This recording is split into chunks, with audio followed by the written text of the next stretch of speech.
I used to think that too, Timmy. I used to think that too. Until the anime gods decided to forsake us this season. They had blessed us with 2 glorious seasons, back to back, but then the unexpected happened. One Punch Man shat the bed. Carole Tuesday is in Netflix jail. There's nothing good to watch! This season sucks! Anime's dying! Wait a minute. No, it's not that bad. It's underwhelming, sure, but it's no Summer Anime 2018. Now those were dark times. Dark times. I scoured through most of the anime this season and found that there's enough here to give you at least one show that'll get you through the spring. That's why I've assembled 5 of my top picks that won't necessarily save anime, but they might just save you from yourself. So here we go. If you're looking for action and a straightforward story, then you definitely want to check out Demon Slayer. Why you might like it? It's a shonen revenge story. It has awesome animation, a great soundtrack, a unique art style, and it also has a cute little sister that actually has a normal relationship with her brother.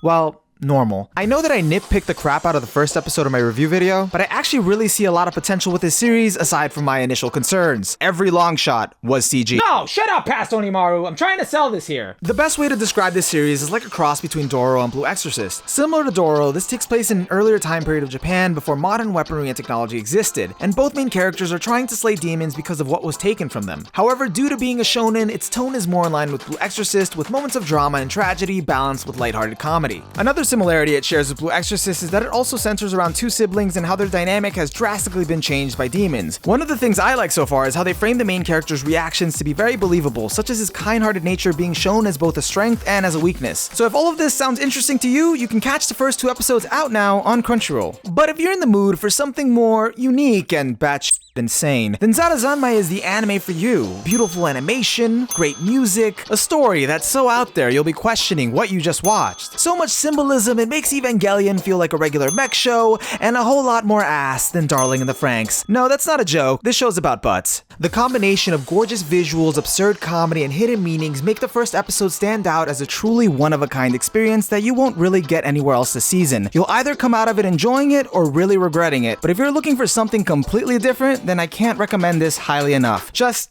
don't blame me if you have to check into rehab afterward. But if you prefer your experience to be a lot lighter on the uncomfortable scale and your humor to be much more adorable, then you might want to check out Hitoribochi no Maru Seikatsu. What you might like are its visually appealing character designs, a lovably awkward main character you can't help rooting for, moments that are equal parts hilarious as they are adorable, and the best reactions. I actually thought this was going to be my comfy anime of the season, but because much of its comedy is played off of the discomfort of social situations, it tends to remind you of your own awkward social encounters. This definitely makes it feel very relatable, but not something I would call comfortable, especially if you've struggled with social anxiety in any form. However, this isn't a mean-spirited show in the slightest. Because it plays off the social anxiety for laughs, it makes the main character Bochi come across as more of just a really awkward person rather than an outsider. And because Bochi happens to be so optimistic about it, her attempts to make friends come off endearing, but it's also just as hilarious when her plans backfire. It's not really a show that takes itself too seriously, and if you're just looking for some lighthearted laughs, then you should check this one out. But now for the real comfy anime of the season. What does it have? A fluffy fox lolly.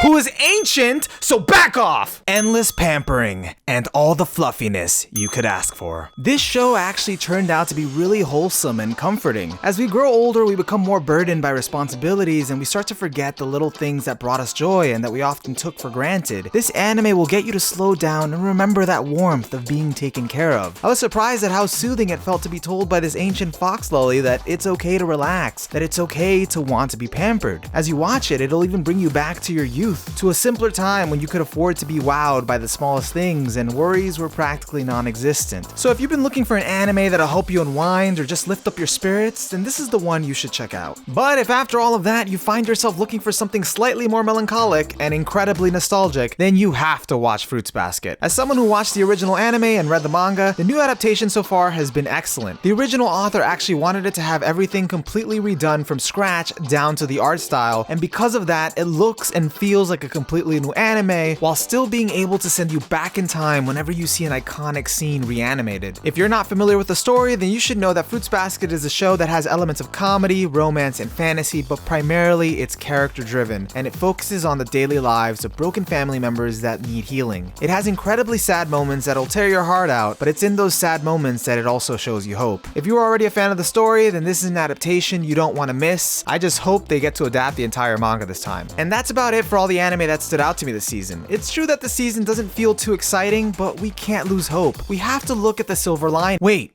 Never mind, I think I figured it out. The real reason the anime gods left us is because they struck a deal with HBO. That has to be it. The anime gods cleared the way for all eyes to be on Game of Thrones as it airs its final season and becomes immortalized in the pantheon of anime classics such as Cory in the House, Seinfeld, and pro wrestling. Yep, that's it. That's it! Anime's doomed. Hey guys, what anime are you enjoying the most this season? Let me know in the comments below. If you enjoyed the video, please give it a like. And if you want to stay tuned for more upcoming videos, make sure to hit that subscribe button and ring the little bell next to it. And if you'd like to talk about anime and want to help grow a community, join my Discord. The link is in the description below. Besides that, I'm OniMaru, and I'll see you guys in the next video.